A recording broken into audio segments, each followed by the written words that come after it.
The topics and opinions expressed in the following show are solely those of the hosts and their guests and not those of W4CY Radio, its employees, or affiliates.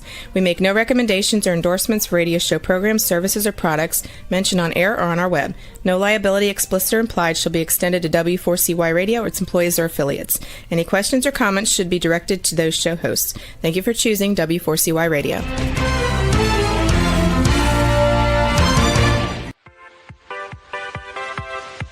Welcome to the Ask Good Questions podcast, broadcasting live every Wednesday, 6 p.m. Eastern Time on W4CY Radio at W4CY.com. This week and every week, we will reach for a higher purpose in money and life, as well as a focus on health and wellness. Now, let's join your host, Bonita Bell Anderson, as together we start with Asking Good Questions.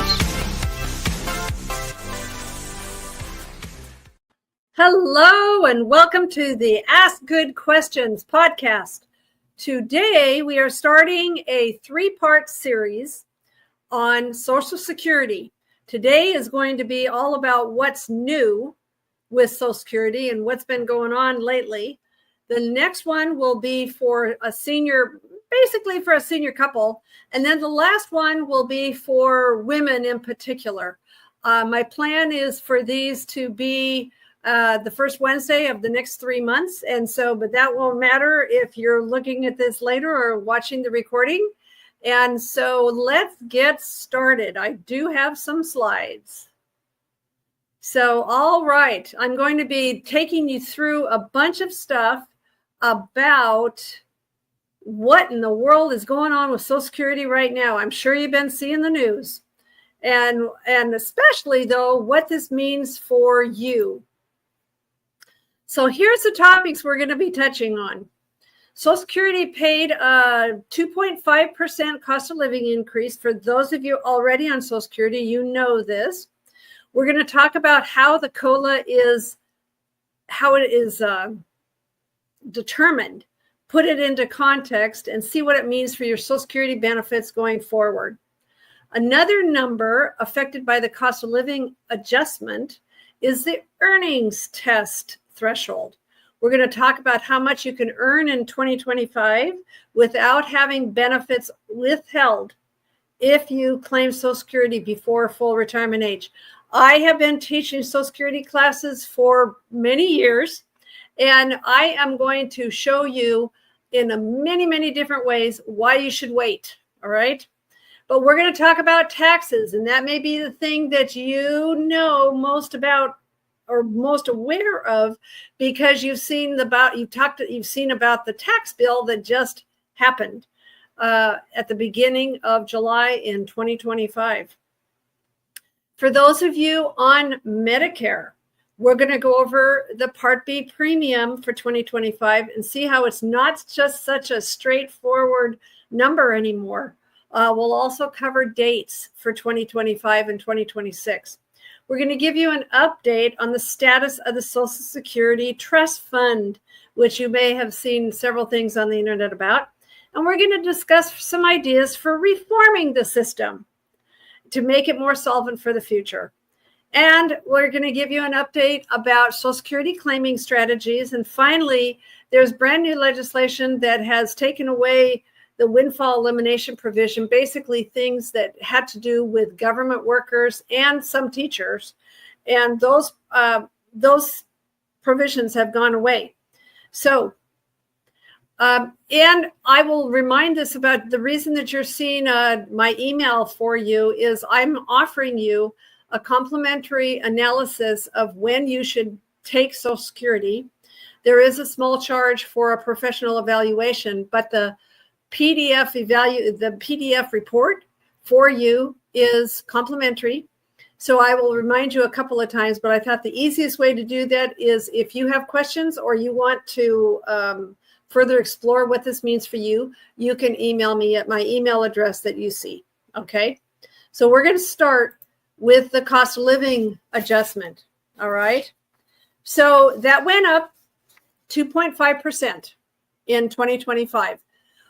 Social Security is a inflation adjusted benefit that you have.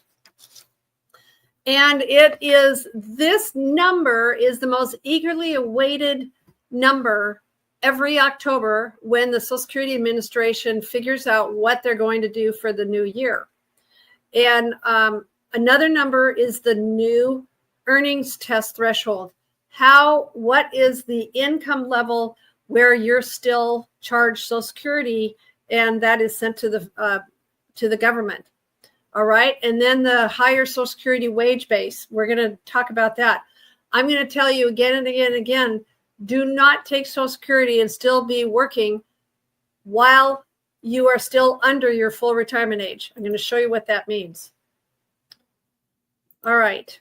So let's look at what this means. So like for a $2,000 benefit, if you had a $2,000 benefit this year, then a 2.5% cost of living increase means it added $50 to your benefit. So you'd now be receiving $2,050.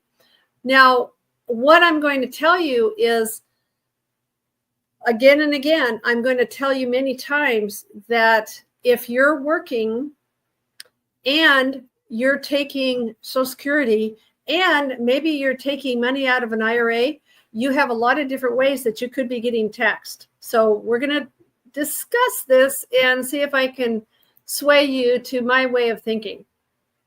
Here's a little bit of perspective about where this has been. You can see that over the years, it changes every single year. 2010, 2011, there wasn't any adjustment. 2016, there wasn't any adjustment. There was a stupid little adjustment in 2017. But then look at 22 and 23, massive, big adjustments. And so here we are at 2.5 this year. So how this is calculated is it's based on something called the Consumer Price Index for all urban wage earners. That's what that means. And it measures the change in a basket of goods and services that a typical urban worker might buy. So it covers food, transportation, housing, entertainment, healthcare, and pretty much everything people spend money on. So this is announced, this COLA is announced every October and takes effect with the checks you receive the following January, right?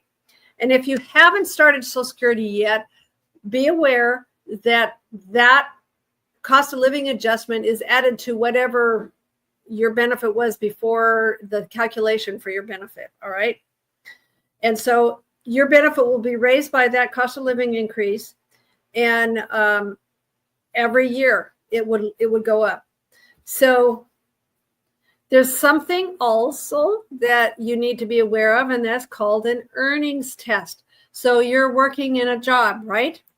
And so for 2025, that also is affected by the cost of living increase. As you probably know, if you are under full retirement age and you work and receive Social Security benefits, part of your benefit will be withheld, right?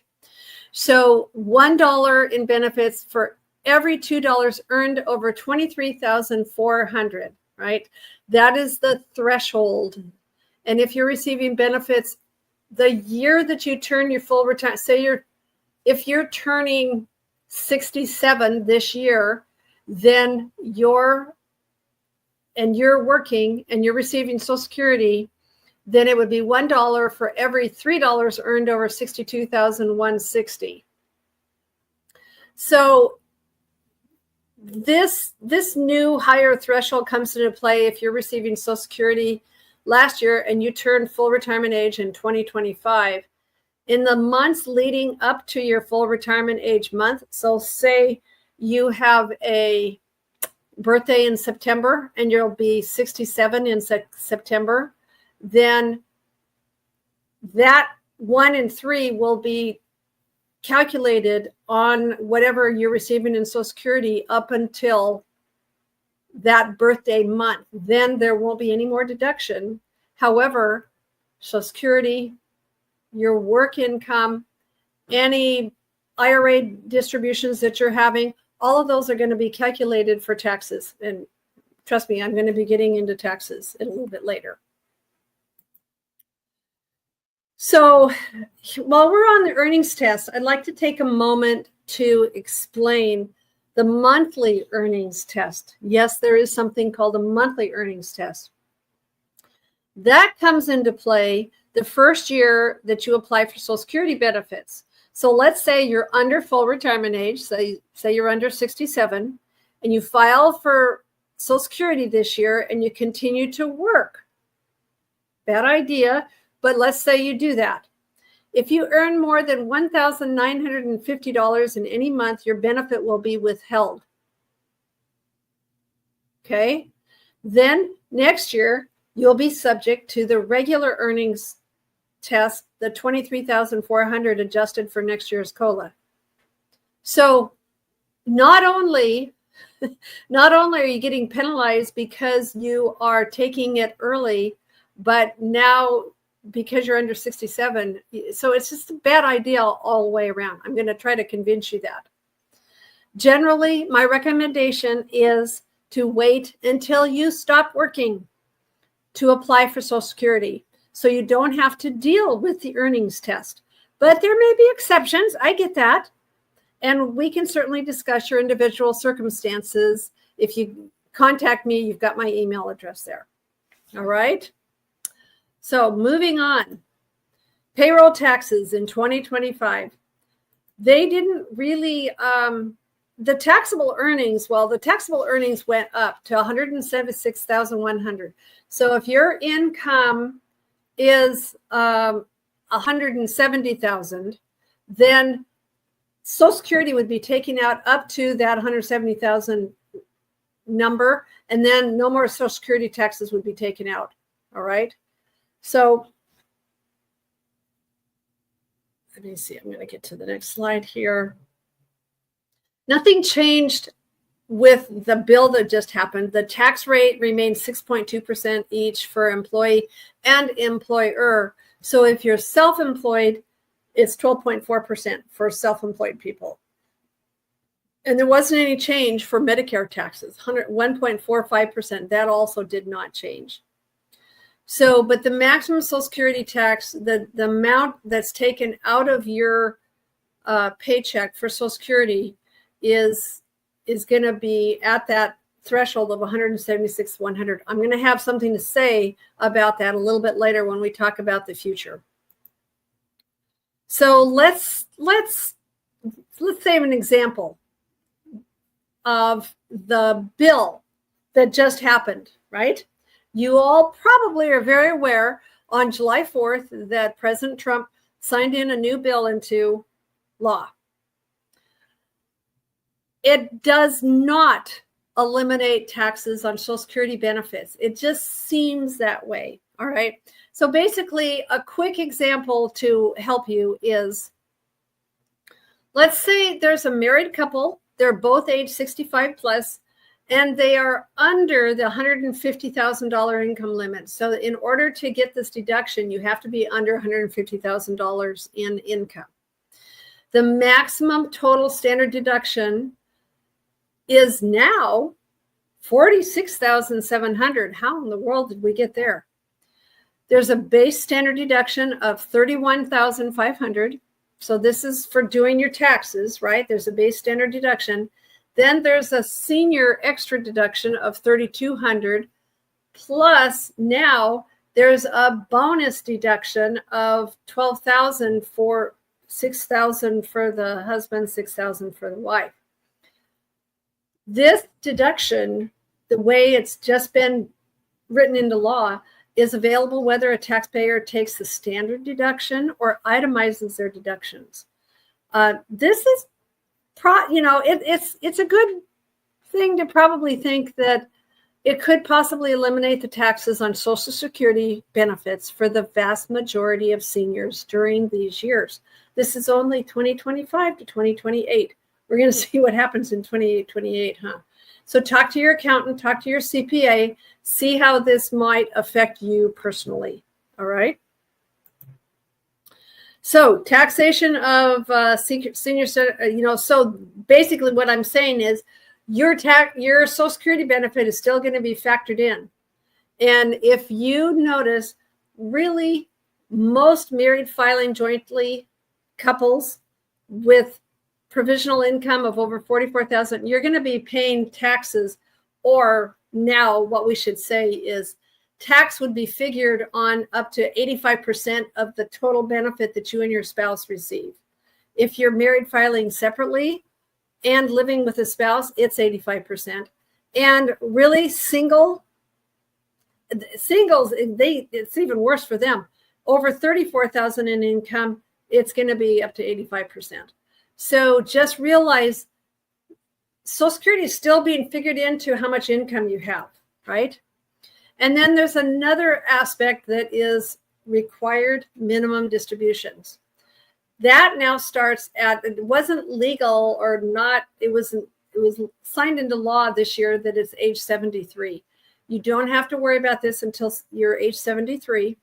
There is a new IRS life expectancy table that allows you to take a little bit less.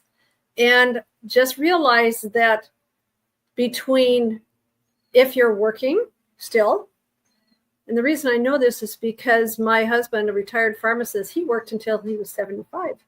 And he had RMDs, and he had Social Security, and he had his work income. So RMDs and all these other kinds of income can bump you into a higher tax bracket. Just realize that that is possible to happen.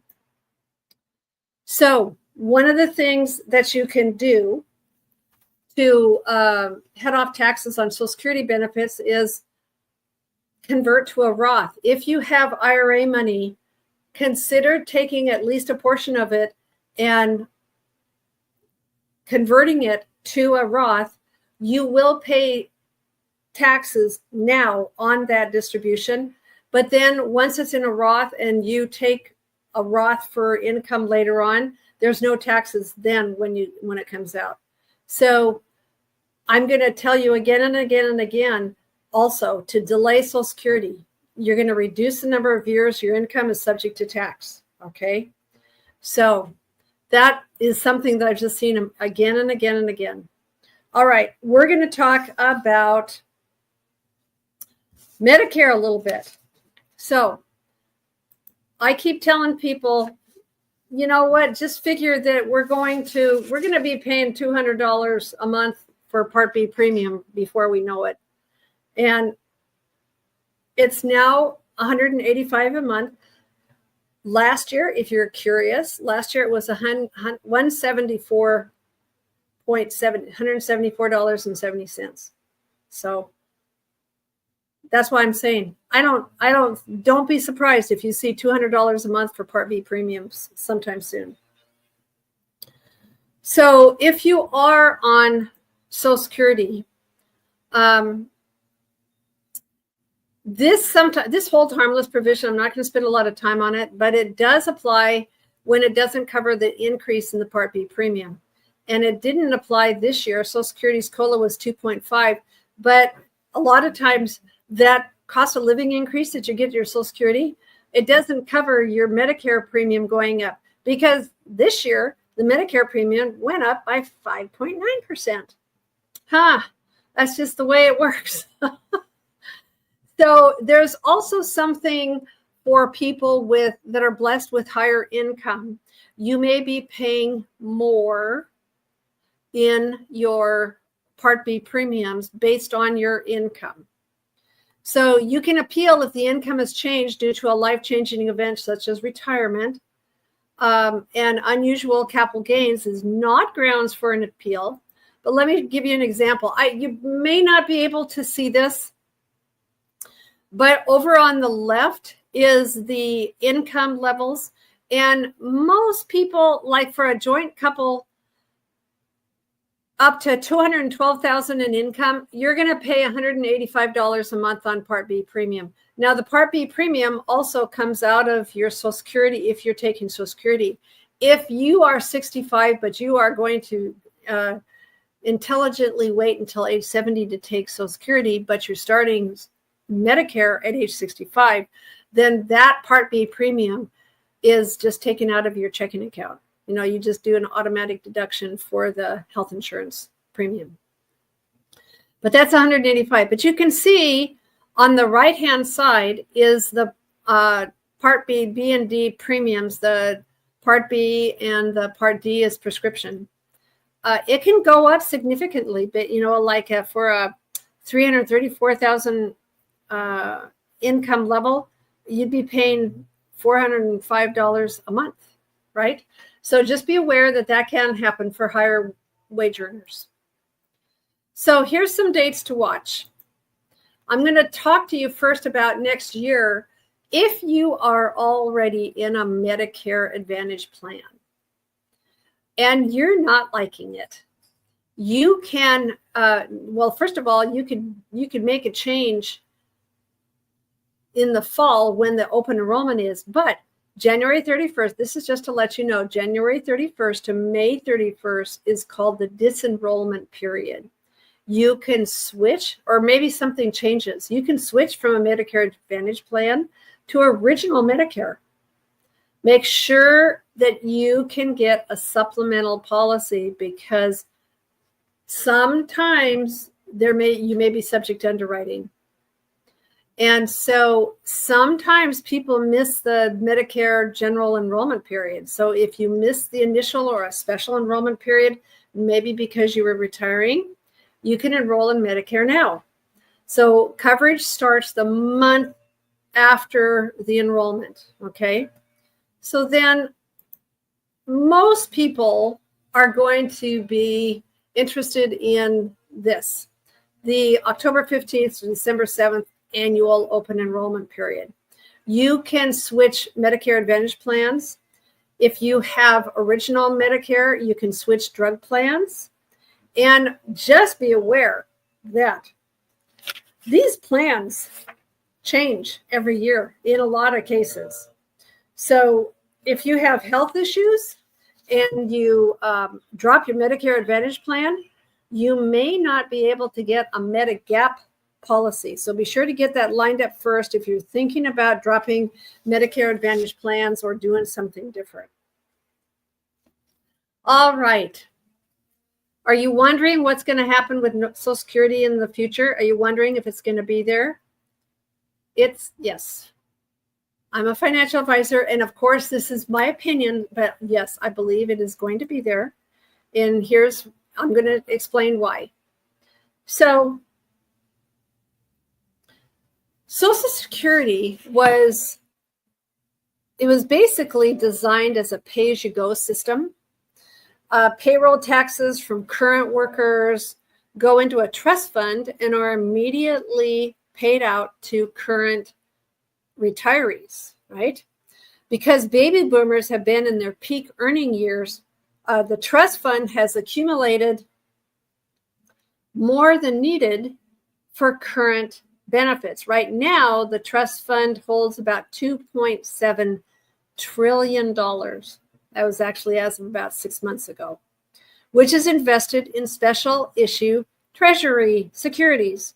As baby boomers start retiring, these trust fund assets will gradually be drawn down, right? So that's what you may have heard about in the past. So this might be hard to see, but it's a graph that shows how over the next 75 years, costs will begin to exceed income. There are enough reserves that the system will be able to pay 100% of promised benefits until 2034. That's really not that far off from us now, is it? After that, if nothing is done, and that's the operative word, if nothing is done to reform the system, income will be sufficient to cover about 81% of promised benefits. So I have been clamoring at Congress people forever, but let's talk about what it would take to restore solvency to the system. It's not in imminent danger, but most people agree that the earlier reforms are instituted, the less painful that they'll be on everyone. It's really just a math problem, right? That involves an increase in revenue, a cut in benefits, or a combination of the two, right? Here's a few of the ideas that have been proposed. I don't know, I think there's about 12 or 13 ideas on the table, but I don't know if anybody's doing anything about them. One is to increase the maximum earnings subject to Social Security tax. I have talked about this in my workshops that I've done over the years for a long time. Currently, $176,100 in earnings is subject to the 6.2% tax paid by you and by your employer.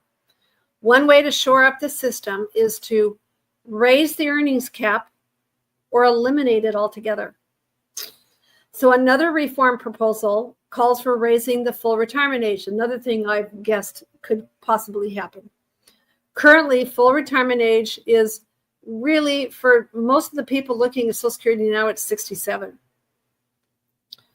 That would be for people born in 1960 or later. An argument in favor of raising the retirement age is that people are living longer. An argument against it is that people whose occupations involve hard physical labor really can't work until age 70. Still, another reform proposal would change the benefit formula so that future increases would happen at a slower pace. So that would affect the benefits of future retirees, right? And some are talking about changing the formula for cost of living increases. This could give retirees a smaller benefit increase going forward, although the changes are expected to be minimal. So that's a lot to digest. So the question is Congress going to do anything about this? Given that there are lots of ways the Social Security system could be reformed, is Congress likely to address it this year? I don't think so. Other issues are taking priority, and because of that $2.7 trillion trust fund, benefits are not in immediate danger, right? So the last time Congress made major changes to the Social Security system was 1983. And guess what? At that time, the trust fund was within a few months of running out of money. I hope they don't wait. I hope they don't wait like that. But theoretically, Congress has until 2035 before they have to worry about that happening, right? We'll see.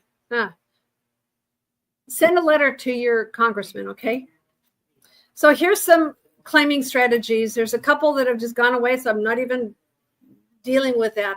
The most important one for you is lower earning spouses. Now, it's still possible for a lower earning spouse to receive 50% of the higher earning spouse's PIA. What's that? Primary insurance amount.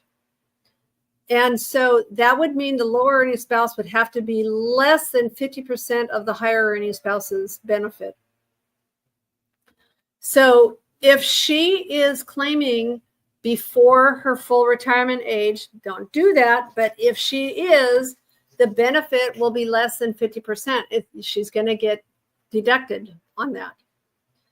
I am happy to run a spousal planning analysis for you to show you when would be the best time for each of you to claim your respective benefits. So please email me to talk about the specifics. I need a couple of pieces of information for you, and I can run that benefit for you. All right, benefit analysis. So this that we talked about, this windfall elimination provision was basically repealed. It had to do with government workers, and it had to do with some teachers. And so I'm not going to spend a lot of time on that. But basically, that kind of takes care of what's new with Social Security. And I'd like to offer you a Social Security checkup in the form of an analysis. This goes into, actually, the computer runs thousands of different ways this could happen for you. But we found that sometimes people miss out on benefits just because they basically have no idea. They don't know they can claim them. Here's some examples for you. This is an example of a married person who never added on her spousal benefit after her husband filed for his benefit. Guess what? Social Security is not going to come after you saying, hey, you're missing a benefit. No, they're not going to do that.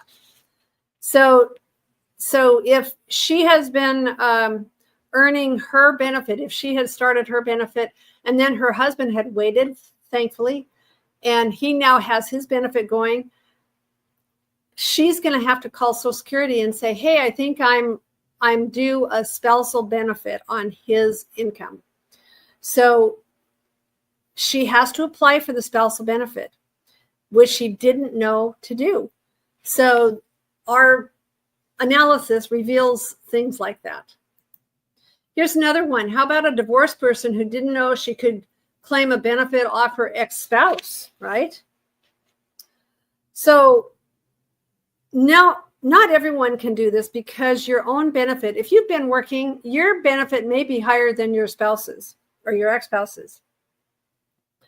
But it's always good to check. And our analysis can help divorced people find out if they're receiving all the benefits that they are entitled to, right? Okay. Here's another example. A divorced person whose ex-spouse is now deceased, making her eligible for a survivor benefit that is higher than her own benefit, right? Well, if they were married for over 10 years and she may be able to get a survivor benefit based on that ex-spouse's earning record, which is higher than her own, right? So her spousal benefit needs to be less than 50% of his. But again, if this is your situation, we can run an analysis for you to figure out if you've been missing something. So we can look at possible benefits. We can explore claiming strategies. We can see how Social Security fits into the rest of your retirement income plan, which is super critical. And that Social Security analysis is complimentary. I will, you contact me, you email me to set up the what we need for getting that, and I will email you the PDF analysis. If you would like a professional evaluation, if it's just, pretty confusing, then there is a small cost for that. But we can discuss that when we chat. So thank you so much for joining me today.